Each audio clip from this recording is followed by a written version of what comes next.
Good morning. I'm Al Charbonneau, the Executive Director of the Rhode Island Business Group on Health. Thank you for joining us in this important employer discussion. Are you ready for the new American work environment? I'd like to begin by thanking our sponsors who support RIBGH's work, including this morning's discussion.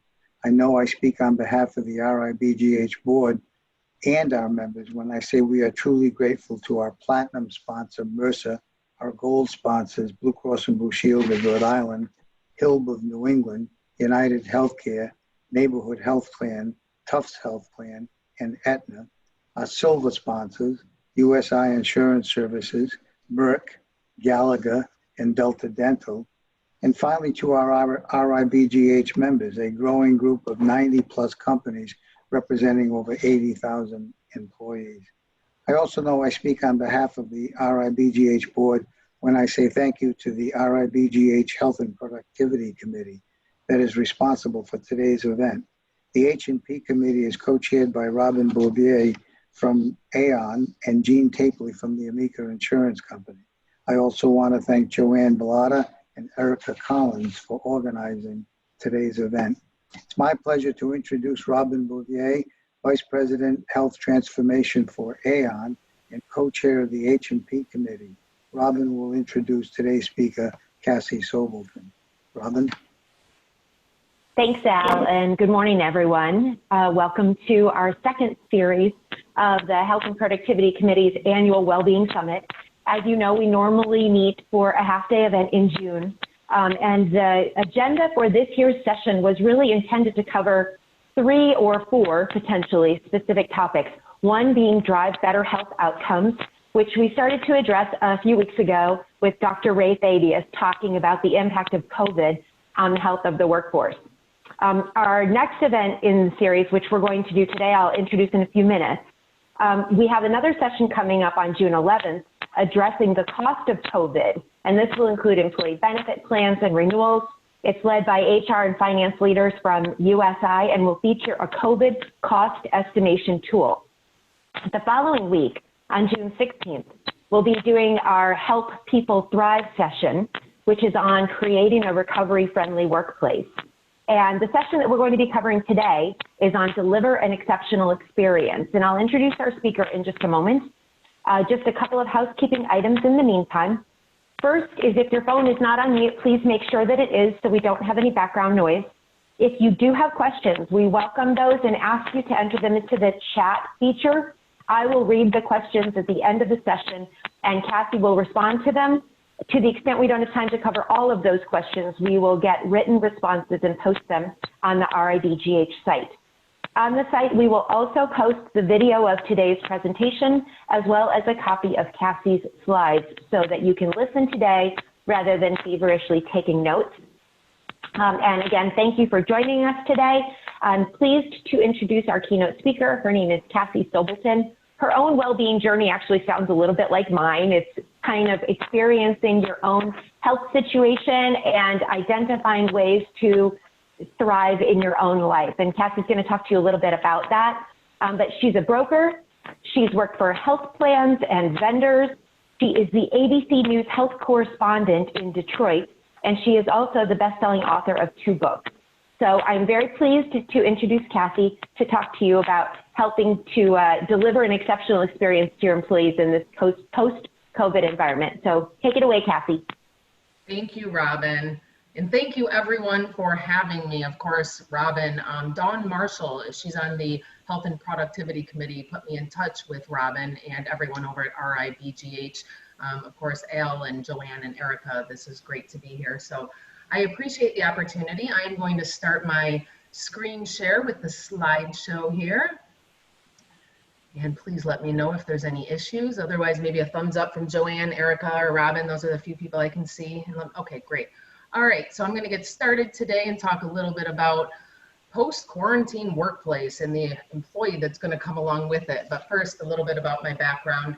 I've spent a substantial amount of time at a few different areas, what I like to call the 4 corners of the wellness health market, as a vendor at a health system, a benefit broker, and a health plan. So it's been an interesting journey to see all 4 of those corners and how they intermingle with each other, but have different issues and different topics that are important to them, and the different perspectives. It's been a true experience, a learning experience, understanding how they all work together, which they do very well. I've been a national spokesperson for a few brands such as Kind Bars and Pfizer for Robitussin. It's an interesting journey to understand what the consumer needs and what the employee needs, because they don't always line up. Of course, we talked a little bit about, Robin talked about the media correspondence, and I've written a couple books.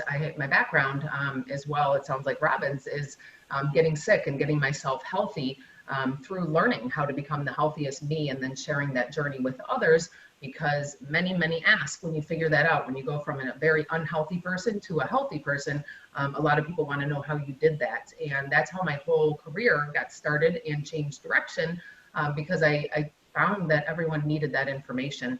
So I had, I didn't know it, but for many years, Crohn's disease.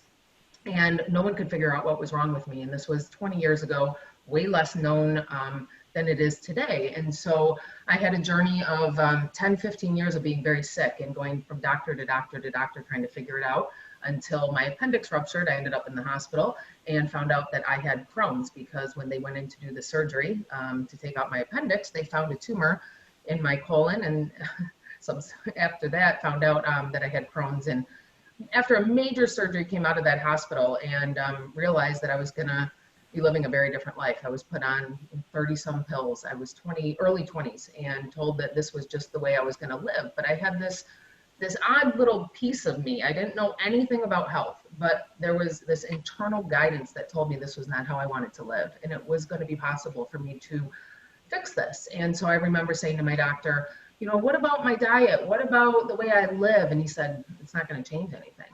And there was this part of me, this very stubborn part of me that thought, wrong doctor.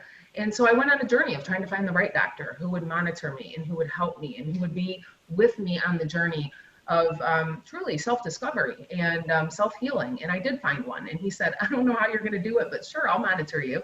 And he was really great. He spent the next year monitoring all of my systems. He took my blood. He was making sure that everything was okay as we systematically cut down my prescriptions and took me off one at a time. And in about a year's time, I was off all of them. I have never had any issues since then.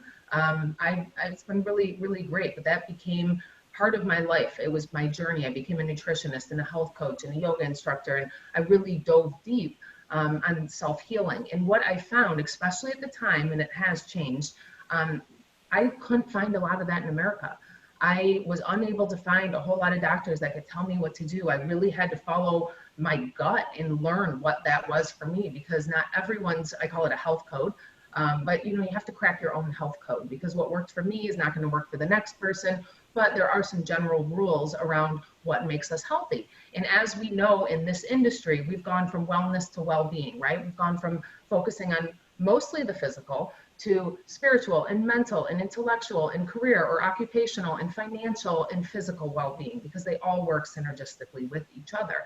And so before this was a little bit of a more well-known concept here, I did a lot of traveling, and I went to Asia and I went to Europe, and I spent months trying to figure out why they're so much healthier than us. And it's really great now. Many of you have probably heard of it, but the blue zones, right? There's a lot of studies around why certain people live healthier and longer in certain areas.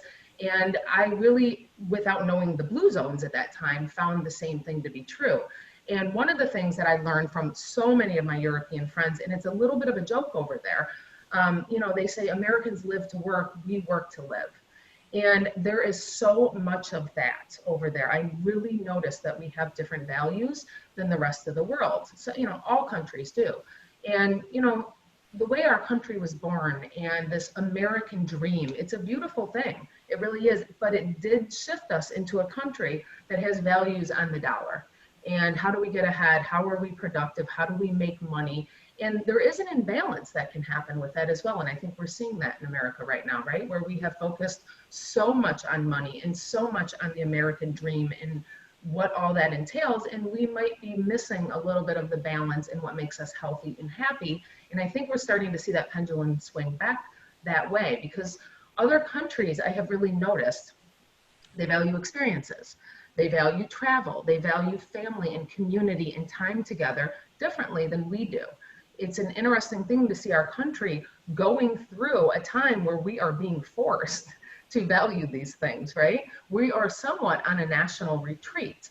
So I've had some interesting experiences on retreats because after getting so sick, I had, my first year after getting sick, I had four people in 1 week say to me, have you ever heard of the Zen Monastery Peace Center?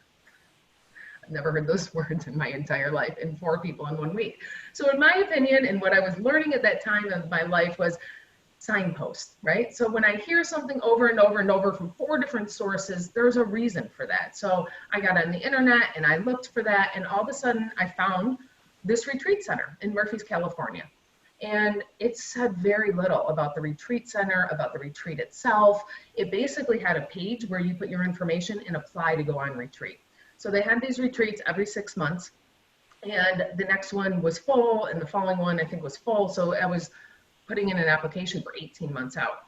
I put it in, and about 15 minutes later, my phone rings. And I answered the phone, and the woman says, are you Cassie Sobelton? Did you just apply for a retreat? And I said, I did. And she said, very odd timing. 15 minutes before you applied, we had our cancellation for next week's retreat. I need to interview you and see if you would qualify for this retreat. I said, okay, great. So we went through the interview session.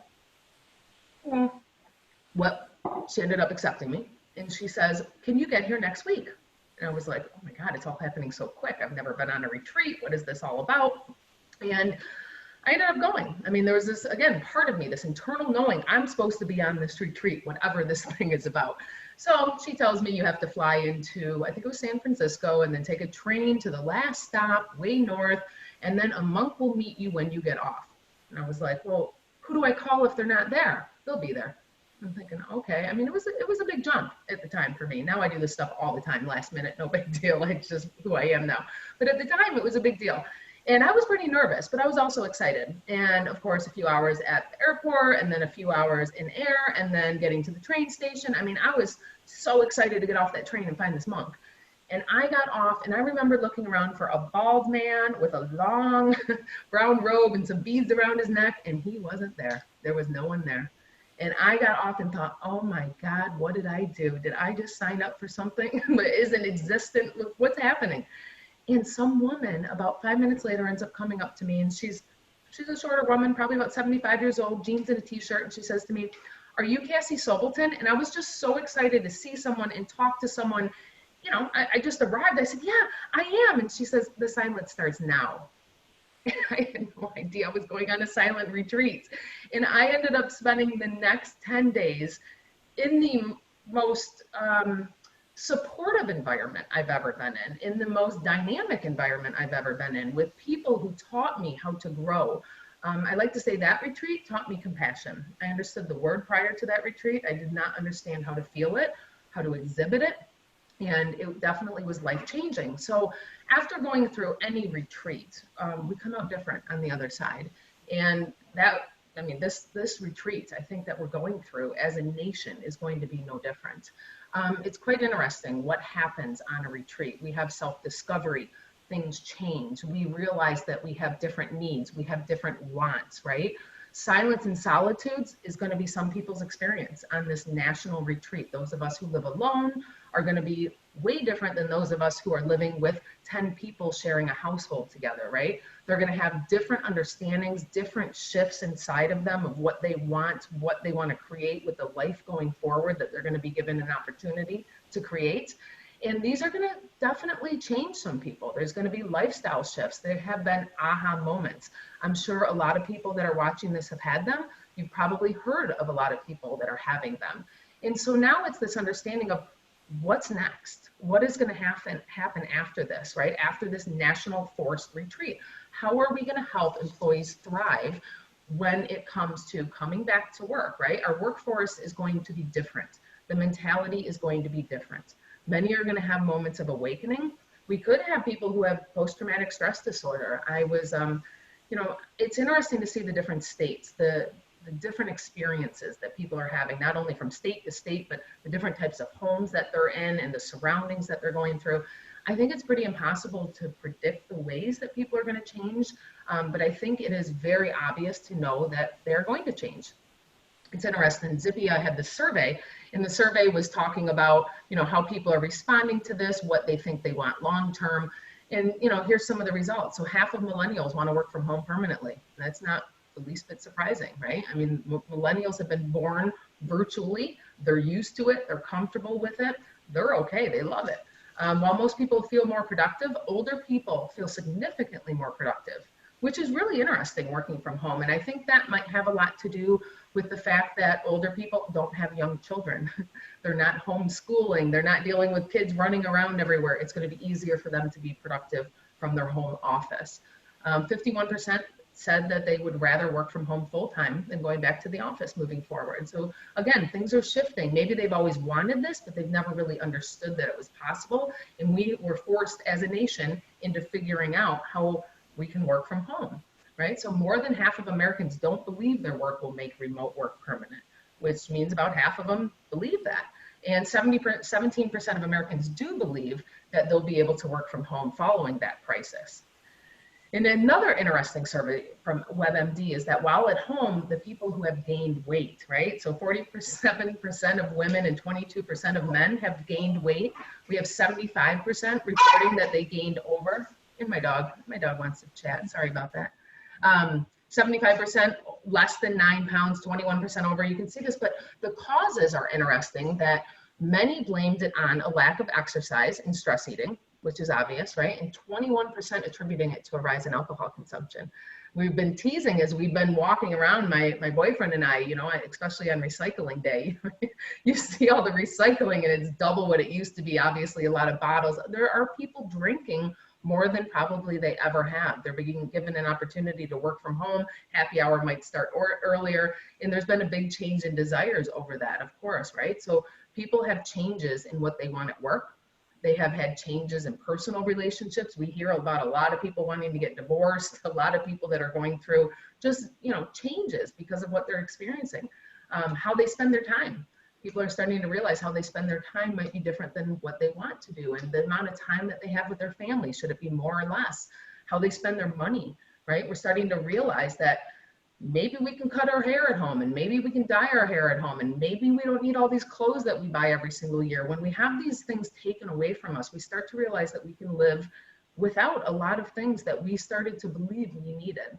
That was something that I really noticed on retreats, or coming back from retreats, was after that experience, I started to realize I don't need much more than a twin bed and a book and a little light next to my bed. I mean, I don't need a lot. And I think we're all starting to realize that we were in a consumer-driven world. We still are, but it was slowed down so much that we realized our spending was, it was a motivator that maybe we don't have as much anymore. And we've also really seen, as a society, the financial inequality, right? So there has been a lot of talk about that. People are starting to really realize how affected the lower wage is by this whole situation, and how much financial inequality there is in the world. And I think there's going to be some backlash from that as it comes to employees and employers. So the real thing here is, how are we going to help employees transition? Many of them are going to have different desires. They might not be open and honest at the beginning around what those are, but it is definitely going to affect them, right? So they might want to transition internally to other jobs. They might realize that they're not in love with their job anymore, or maybe they never were. How are we going to address and identify this? How are we going to stop this before it turns into a situation of disengaged employees? Because that could easily happen if we don't have open communication and we don't understand or take note of what is happening. So a few considerations here. Disengaged employees are not the employees we want in place, of course. But if people are coming back, and if people are disengaged, and if people are feeling like it's not fair, it's going to be hard to recover from. And so one of the things I keep thinking about is how, when all this happened and we were all forced into a work from home situation so that we can support our employer, people did it, right? And there's turmoil around that, right? It's difficult to be working from home with kids and everything else that goes along with all the problems of working from home. Now, what happens when we go back to work? And yeah, there's a lot of jobs that people have to be at work for, but let's say they have to stay home for something. Let's say they have to work from home they have to have, their kids are home sick or whatever the reason. and we tell them they can't, all of a sudden it's like, whoa, hold on. When there was an emergency in a situation where you wanted me to work from home, it was okay. But now that I'm in a situation where I need to work from home, it's not. That's not fair. And so we have to learn how to work with that, how to work around those parameters of what is fair, what employees did for us, what we're going to give back to them, right? And if it isn't the right job, how do we help them exit? And there is a way to do that properly, right? And we'll talk a little bit about that as the slides go on. I think what's going to happen is we're going to see people in their jobs, and we're going to realize how much of a right fit they were before this, and that's going to help us understand moving forward who the right fit is going to be and how those people apply or transition into another role. So it's interesting to start thinking about the fact of helping the wrong employees leave. I think a lot of times that can be stressful for people to think about, or why would I help employees leave? But really what we want to do is give back to the employees that have given to us, right? And if they aren't the right people for the job, if they are feeling disengaged, how can we help them transition out while helping the company stay stable and get the right people in? And there's a lot of ways to do that. So outplacement services, of course, helping them. Maybe there's a recruiting department within your organization that you can turn into, you know, an outplacement service. So helping your employees who want to transition out and getting the right people in. Maybe helping them, you know, polish up their resumes, giving them some type of resume assistance services. Maybe writing reference letters for them.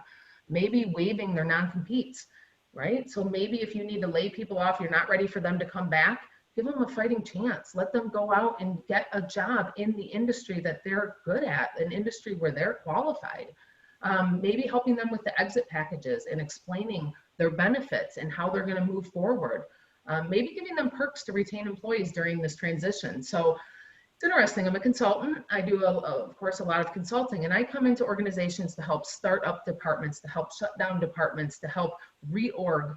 And I have a lot of opportunities to stay with those employers. And it's not who I am. I know that. I love to come in and help with change, but I'm not someone who typically stays somewhere more than 2 or 3 years. And so knowing that, it's a great opportunity to help replace myself when I leave. And so I have this running history of everywhere I've ever been that I have helped them with everything. I'm usually there about 2 or 3 years. And then I slowly transition out by helping them hire the new person, train the new person. I go from 40 hours a week to 30 hours a week to 20 to 10 to 5, and everyone is happy because the new person comes in, gets their hand held. I'm more than happy because I'm transitioning out and going on to another project that I'm passionate and excited about. But a lot of people don't look at that as an opportunity, but it is. It's a huge opportunity. If you could take an employee who's disengaged in their work, have them help you hire and train the new person, maybe giving them a retention bonus for that process, or increasing their perks for performance measures that they, you know, hit. And it's just a different way of thinking, but that exit can be an opportunity. It can be an opportunity for the employee who is more suited for another job somewhere else, and it could be an opportunity for the employer to find a more engaged, productive employee. And so knowing that, how are we going to go forward with that? And another valuable point here is the exit interviews. There is a lot to be said about employees who are exiting and the honesty they're going to exhibit compared to the employees who are staying. So how do you use that exit interview to gain knowledge of what you can do better when it comes to the new world and what we're going to be dealing with and what employees want and how they felt about the whole process of working from home and the transition back? Did it feel fair? You know, there's surveys that can be put out that would be very helpful to your current employees, as well as using these exit interviews moving forward. So of course, we want to think about supporting the employees that do stay. Here's the important part, right? So knowing what we know about how many people have been drinking from home, are we going to support them with substance abuse resources with no judgment, right? Are we going to tap into our EAPs to be able to give them resources around this? Are we going to really push our weight loss resources? Because people are probably ready right now. I'm one of them. I put on a few pounds. I'm a health and wellness expert, and I focus hard on this stuff, and I put on a few pounds. So I can only imagine the general public is ready, and everyone's talking about how they want to lose this weight, right? So how do you support them with that right now? How are you going to update your work from home policy? Because that is going to be an important topic moving forward. Are you going to change your schedules a little bit? Are you going to let people be a bit more flexible, knowing that children are going to be home? Summer Sports were canceled. School is obviously still in session from home. Is school going to happen again in the fall? Who knows, right? Babysitters are probably impacted. A lot of daycares are shut down. How are we going to support employees with those flexible schedules? Are they going to be able to work from home still? Are we going to maybe do a home and office combination so that we can have that distancing within the office, so that we can have the flexibility for employees, so that maybe, let's say they have an hour commute and they want to take their first call every morning from their homes and turn that commute into 20 minutes at 9:30 instead of an hour at 8. Will you work with them on that? We know now we can do it. We can support employees through all these different variety of virtual ways, but how are we going to do that? And what is the policy you're going to put in place? And how are you going to communicate that employees? Again, this is how people thrive. People want to know what is next. People want to know what to expect. So let's get ahead of that so that people feel safe and secure over this next this journey that we're about to go through with coming back to work. So when we think about work from home support, there's a lot of considerations.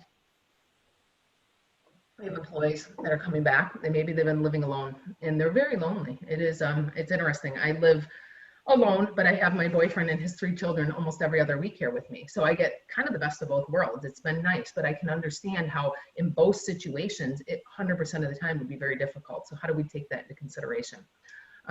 Childcare concerns, we've talked about that, but how do we keep people motivated and engaged from Zoom? Right, everyone's talking about Zoom fatigue. Maybe putting a maximum amount of Zoom meetings that are allowed a day because they can be overwhelming and nonstop. What about the physical issues that come along with being at home and being in a non-ergonomic supported workplace, right? Right now I'm working from my kitchen table, I'm in a high stool, I'm trying to keep good posture, but that's not always the case when we're working from home, right? So we're gonna have physical issues that come out from that, maybe back and neck strain. It's really interesting, you know, I mean, but just for example, if I'm always looking one side versus the other, we're going to elongate one side of our neck and shorten the other. And then all of a sudden one day I'm washing my hair and boom, I throw my neck out. It's not from washing my hair. It's from an ongoing improper ergonomic situation. So are we going to support employees with ergonomics from home? Are we going to help them have a good setup, get a place where they can put their laptops, because everyone is working from their laptop right now, which of course increased the hunching over and everything else that goes along with this. At the end of this presentation, I'll give you access if anyone's interested. We have a work from home ergonomic desk setup tutorial, which is really, really useful. And we've been giving it out to any employers that need it so that they can give it to their employees. We just think it's something that needs to be done right now and they're quality well done. So if you're interested in that, you can get access. Maybe thinking about reimbursing for internet or phone or office supplies, or if they need some modifications for their furniture and ergonomics, are you going to help them with that cost? Are you going to have virtual open forums within your workplace? So if people do continue working from home, you're still staying connected. You're still keeping everything rolling as a team. Maybe consider having daily or weekly departmental meetings so that, again, everyone's staying connected. And this all depends on the size of your organization, if that's the whole company or departments. And then, of course, creating policies and procedures that support the work from home.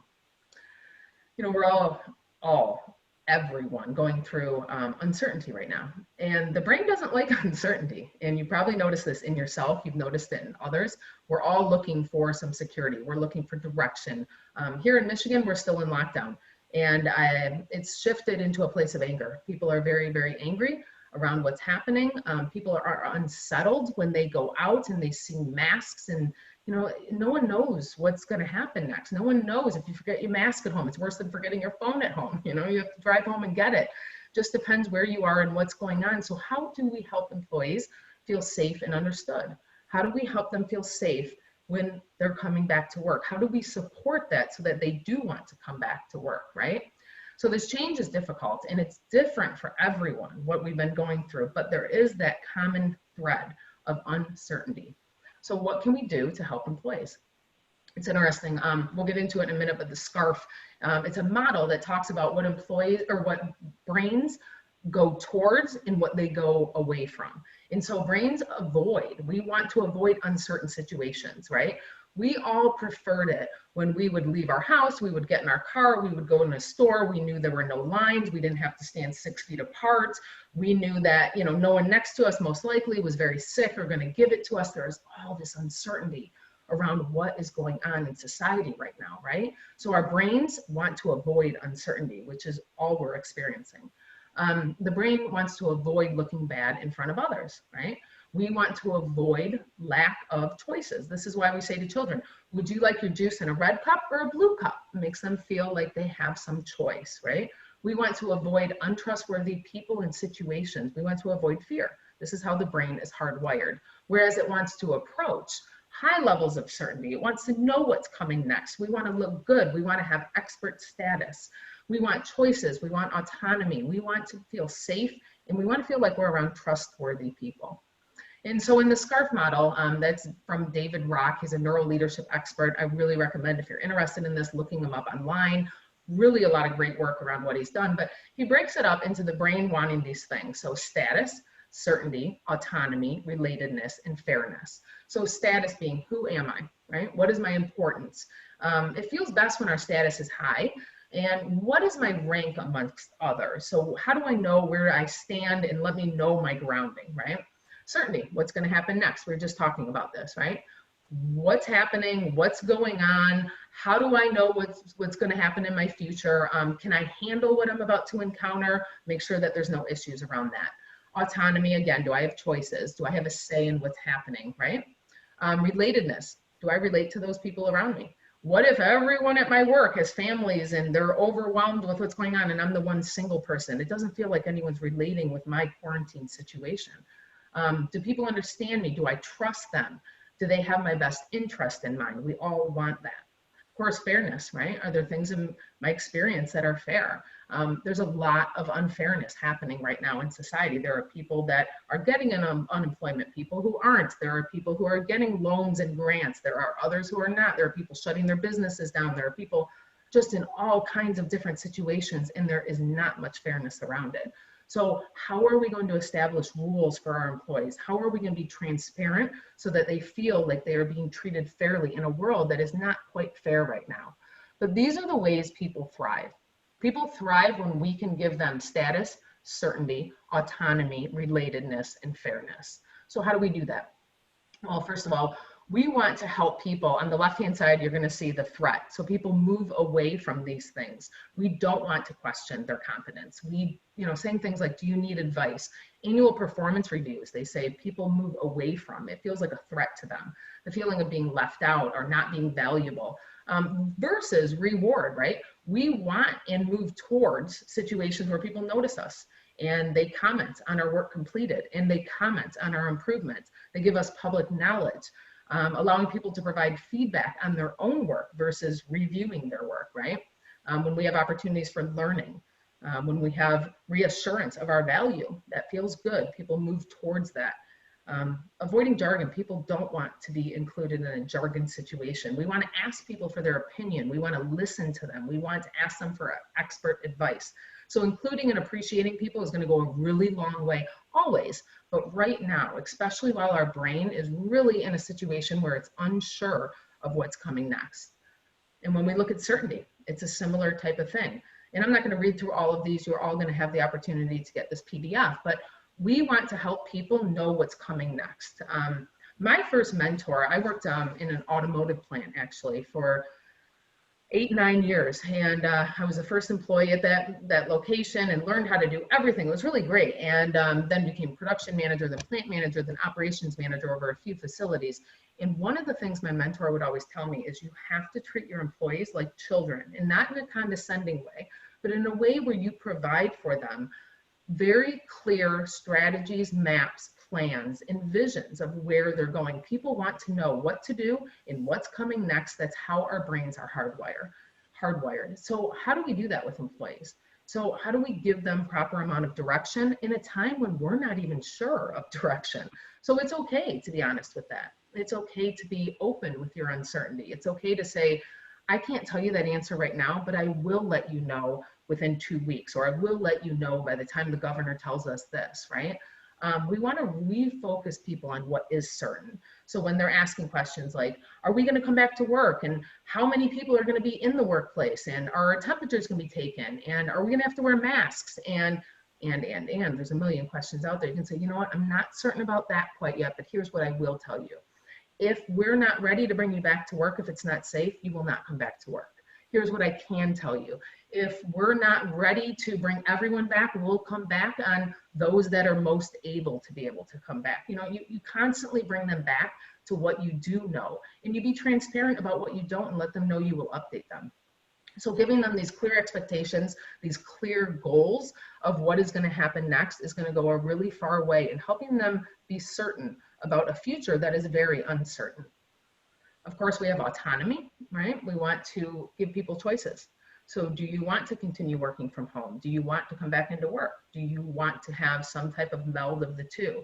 And then, you know, decide on these tasks in a joint way. Help people make decisions and be able to play out those decisions in the workplace. So how are we going to empower employees to do that? How are we going to give them the tools to do work from home well, to come back to work with the proper type of PPE or safety situations? Maybe asking those employees, how would you feel safe, right? Have them create their own plans. This gives them a feeling of autonomy and truly is the right thing to do, because your employees might have some really great ideas. So surveys are going to go a long way in this way. Maybe some type of virtual open forums, being able to discuss this, having some flexibility in hours, location, workflow. It's going to go a really far way right now. Next is relatedness.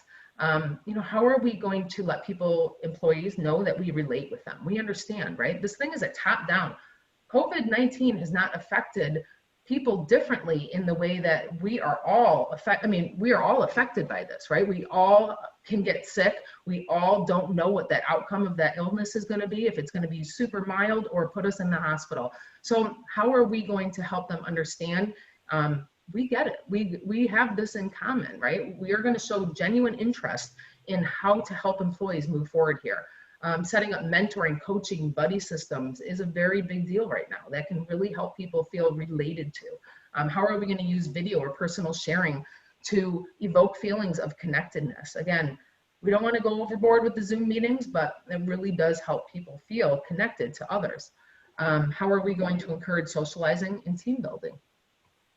And then, of course, we talked a bit about this, but fairness. Practicing what you preach is a pretty big deal right now. Establishing clear ground rules and expectations. People want to feel like something that applies to everyone. This comes from C-suite down, and we're all being affected by it. If there were layoffs or pay cuts or anything else that went on there, and they did also affect C-suite, let people know that, right? Because people thrive in understanding fairness. They want to know that the CEO has as much heartache over this as they do, because it doesn't feel fair if not. So we want to help people see situations from other perspectives. So how are we going to help everyone share their story, right? We want people to relate to each other. We want people to feel fair and that they're being treated fair. And how are we going to acknowledge their emotions or show empathy? You know, how are we going to give people the say of what affects them? Again, surveying could be a really great way to do that. So we have had 5 generations working side by side during this. It's been interesting. All these generations are experiencing this a lot differently, again, depending on what their situation is. Are they caring for elder parents? Are they caring for children? Are they alone and feeling very lonely? It's all going to be different. But it's interesting when you think about the SCARF model and you think about the experiences of COVID. So how about the frontline workers? How about those driving trucks and those in grocery stores? How about how different their value is right now? I'm imagining those employees are feeling much more valuable than they had before, which is probably making them really step up. How about those employees that are feeling isolated or lonely or totally cramped in their home? There's so many things that have come about from this experience. So how do we look at this list and say, employee, you are understood, you are recognized, we're going to treat you fairly, and we're going to give you a say in what happens next? Because everyone is dealing with a different situation with all these different ways this could be affecting them.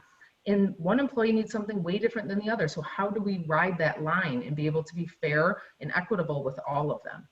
And I think a lot of that's going to come down to our leadership style. You know, how are we going to listen, learn, and lead? General Stanley McChrystal was someone who said this. He's made it pretty well known. It's in a lot of leadership forums. But, you know, listen to what is said, but I also like to say what is unsaid. You know, there's a lot of emotional intelligence that goes on and understanding what people really mean versus what they really say. So reading between the lines. We've talked a little bit about it, surveys and exit interviews and interviewing employees, but also, be open to reverse mentoring. So until you walk a mile in your employees' shoes, it's going to be very hard to know what they need. So how do we interview them and find out what exactly it is they need and let them reverse mentor us into helping them and being appropriate with the next steps? Of course, learning what other people are experiencing in their point of view. So what is going to make them feel safe or unsafe, and avoiding that? How can we combat those feelings? So asking for candid input is going to go a really far way. And then taking that information and making it actionable. How do we lead with that type of information is going to be the next step. And it's going to be very important with the way we roll things out right now. I mean, we're dealing with a lot of indefinite changes. You've seen it in the headlines, right? We have holidays that are being given to employees to address home burnout. We have employees that are giving people off, random days just to recharge, rightfully so. It's been a lot. Walmart, Apple, Olive Garden, they're updating their sick leave policies so that they can address this properly and people don't get kicked out, of their payment from this if they're sick. Are we going to worry about cleaning workplaces as we come back? Are we going to worry about testing for the antibody test? There is so much that's going on. Are we just doing the right thing for employees as large corporations? The smaller corporations don't necessarily have the budget or the means to be able to do that. So how do we support them, right? Twitter says their employees can work from home forever. That's a game changer. We have other tech companies that are following suit, right? They're definitely starting to make some changes. It's a really great article if you want to look it up. CEO of Airbnb really sent out a great letter to its employees as he fired 25% of them. Basically, doing everything we talked about in that SCARF model, being super honest, helping them be able to move forward and find new jobs, helping, supporting them essentially in every way. And he was very vulnerable and open and honest with the way he did that. I would recommend Googling it. It's a pretty cool letter to look at and example, honestly, of what we all need to be doing. So as we're dealing with so much change, how are we going to help employees? So of course, if we can help them predict the future as best possible, be clear with those goals, right? Make sure that people understand what their contribution is, giving them proper guidance and direction. And often it's important to, things are changing lightning speed right now. We don't know what tomorrow brings. So constantly communicating that, many of our departments, we have policies in place. We can only send out so many employees or emails to our employees. Maybe it's time to lift some of those and start sending more. And then being super honest. I really think it's time. We haven't had a lot of honesty from our government, right? We haven't had consistent messages, and that is a very frustrating part of this situation. So the more consistent and honest you can be with your employees, the more you're going to gain their trust and help them feel safe. So you want to instill job security wherever possible. Let people know that they're not going to be laid off, be very honest with them if possible about what their future holds. We already talked about this, but sharing visions, plans, maps, visions. What does the future look like? When is the next update coming? How does this affect me? How does it change your job, right? Make the implicit explicit. A lot of times we just assume people get it. Oh, yeah, of course we're going to check temperatures, or of course we're going to give our employees PPE. You might want to let them know because they don't know. Be open with your uncertainty when it does come about. There's a lot of uncertainty right now, and that's okay. If we address it appropriately, we're open and honest, we let employees know what is coming next, we're going to be a lot better off than if we try to hide it or skirt around the issues that we don't have answers to. Again, refocusing people on what is certain and providing specific, transparent information. So all of this is going to help your employees thrive in a situation where many are not. We're in a position of helping people create new habits. We have been in quarantine for a long time, probably developed a few nasty habits, maybe not moving enough, not eating right. We're in a moment where we're going to be able to help them create a habit on an individual level, but also on a corporate level, right? And so I like to talk a lot about how culture is an organization's habits, built over time, affecting the culture, whereas well-being are personal habits, and they definitely intermingle. Are we doing this intentionally or unintentionally? Because it's happening no matter what. So let's be intentional about it. Let's grab the reins and take that horse where we want it to go and make sure that we're supporting employees again so they're thriving. In the PDF that you'll be receiving or on the website, if you want to go download it, there's a link here to my book. This book is about, it's the Employee Wellbeing Handbook, but it's all about how to create a culture of wellness within your organization, a lot about the nuts and bolts of the industry, the free resources that are out there, the paid resources, how to intermingle them, how to set goals and strategy. If it's something you're interested in, it can be found on Amazon. It's $15. But as you move forward, as you go into the next phase of employment, how are you going to support employees? How are you going to monitor this? How are your goals changing, right? How does your strategy change around well-being? Is there going to be more focus on, reducing weight or weight loss and those types of programs? Is going to be more focus on substance abuse, because the world has changed and we need to change accordingly and support employees. This is my other book, Back to Balance. This is all about how individuals can change their life. Like I said earlier, the health code, how they can create their own, how they can crack it, how they can become healthier. If there's anything I can do to support your employees on either front, I'd love to. And this was the webinar I was telling you about. So we have 22 courses. I'm happy to give you free access to this if you want to send me an email, but essentially what it is how to set up your workplace properly at home.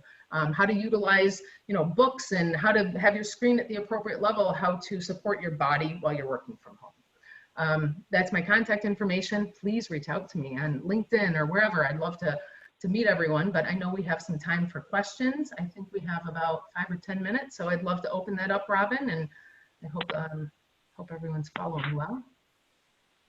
Wonderful. Thank you, Cassie, and thank you everyone for joining us again this morning. Hopefully what you've been hearing is providing you with that sense of empowerment that you need in order to deliver an exceptional experience for your employees and really help them thrive. If you have questions, please enter them into the chat box. Before I move into the Q&A, I want to make a couple of quick observations because, we really want to keep this real. So first of all, I miss getting my hair cut. So I'm going to be honest with you. You said maybe we can start to change our approach and we can do things like live with less. That's one thing that I really miss. And I think it's important to acknowledge that we can all live with less. But there are some things that are things that we really miss. And so for an organization to be respectful of that and understand that self-care is part of our total well-being. So if there's one thing in your life that's really important, for your employer to be really respectful of that and to appreciate that that thing could be different for everyone, I think is really important. I do have a question for you about, you talked about the right fit versus, helping people to gracefully exit the workplace if they're maybe not a good fit for the organization. How do you think that approach is going to change, given that we've moved from a very tight labor market to what is now going to be a soft labor market with lots of people out there looking for jobs? Do you think that those disengaged employees are going to change their minds and say, you know what, it's going to be hard to find another job someplace else, and so I'm going to bring a better self back to work because I should be grateful that I've got a job?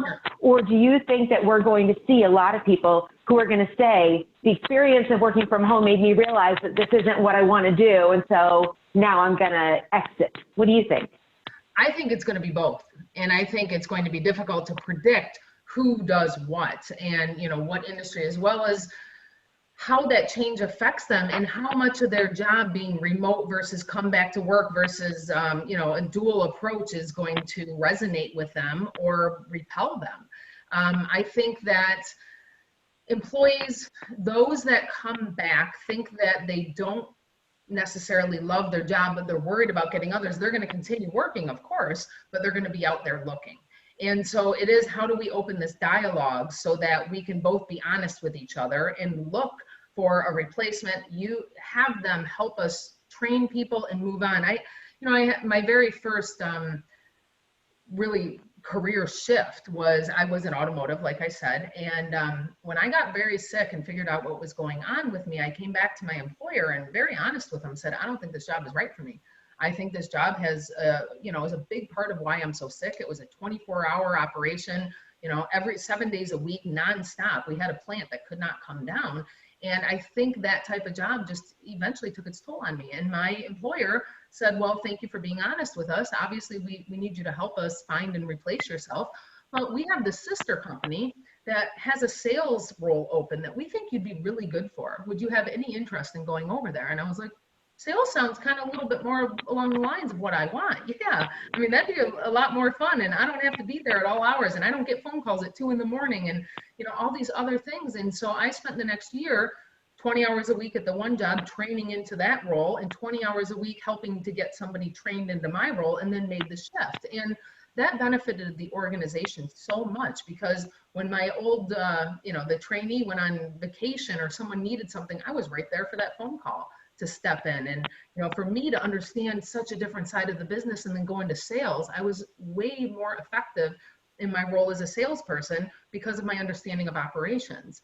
And so I'm not so much saying, ditch all the employees who you think aren't good, or anyone who's disengaged, as I am, let's be open and honest and help people transition if they're ready and interested in that. And how do we make that happen so that everyone comes out of it feeling fair, everyone comes out of it feeling like they were treated fairly.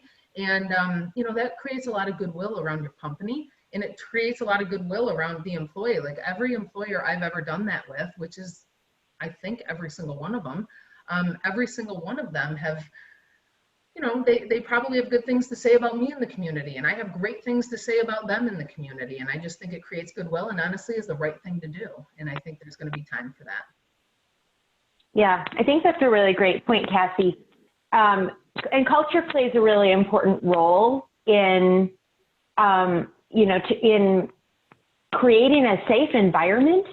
So the question has just come in about your experience where people may be afraid of expressing their preferences. Obviously, you have to bring a sense of vulnerability in order to go to your employer and say, hey, I'm not at the corner of happy and healthy. How are you going to get me into a role that's better aligned with my motivation? What's been your experience on how to create that environment where people feel safe doing that? Sure. As a leader within a couple organizations, the way I have done that, because the way it was done to me and worked, was we're going to support you. We want to make sure that it's the right fit. We're not going to kick you out the door until you're ready to leave, right? We're going to help you transition that. And as an employer, as a boss, I need you more than you need me. And there is something about employees who have never been their own boss, have never been a leader, have never owned their own company, or they don't necessarily understand that. But as someone who does, I will tell you that I need my employees more than they need me by far. If someone quits tomorrow, I am in trouble. I mean, the hiring process, the training process, everything that goes along with that. So I think there is a way to communicate that to employees that, we need you. We completely need you. It is very hard to replace you. Letting employees, the basic employee, outside of HR, because HR obviously knows this, but the true cost of replacement when it comes to employees, right? How much it really costs to lose someone, not only financially, but in terms of training and time and disruption to the company. What does that look like? And I think it gives people a little bit more of security around them being needed and not feeling like they're going to get kicked out the second they're honest. I think there's also ways of communicating to employees that they can survey anonymously. And when we do that, we're going to be able to understand what the real concerns are. But how do we make sure that they really believe it's anonymous and, be able to bring that information out from them? Yeah, we're getting some chat going on, which is really cool, about people agreeing. And I think that there is this human factor that is so important. It's the employee really feeling valued, that knowing that leadership cares about them and that message is coming through loud and clear. I know how critical that is to creating a culture of well-being and really helping people to thrive, delivering that exceptional experience. If there are additional questions, someone did ask for Cassie's email address, and it is in the chat box, contact@cassiesobelton.com. You can also obviously access the other information on her website about ergonomics, take a look at her books on Amazon. In closing, Cassie, I wanted to kind of circle back on the comment you made around substance use disorders, because this is an issue that's near and dear to the hearts of the Rhode Island Business Group on Health. We've done a lot of work around opioids, around mental health, around anti-stigma campaigns, and really helping to connect people with resources. The next issue that we're going to be addressing is creating that recovery-friendly workplace. And I don't think it could come at a better time, because for those folks who've been celebrating happy hour from 9 to 5, coming back to work with a substance use disorder can be a challenge, right? So when we have our next event on June 16th on that topic, hopefully most of you will have the opportunity to participate and learn a little bit more about helping people to thrive who may have picked up a couple bad habits or seen themselves slide into some past bad habits. And so the culture is going to have a really big role in helping people to thrive in that way. And the other thing I wanted to mention is that the next series that we're going to be holding again on June 11th is going to be talking about the cost of COVID. So it kind of brings us full circle, talking about how we can help to maximize the value of our workforce, get people back to work safely, and then plan for the future. So Cassie, I want to thank you for your participation today. Please take a moment to complete the survey that has popped up on your screen to let us know how we did. If you're interested in participating in future programming and potentially joining the Health and Productivity Committee, my name is Robin Bouvier from Aon. Jean Tapley from Amica is my co-chair. We would love to have you, so please feel free to reach out to us through the RIDGH site. Stay healthy and safe, and we will look forward to seeing all of you again soon. And again, thank you, Joanne, Erica, and Al for pulling this together, and Cassie for leading our conversation today. So have a wonderful day, everyone.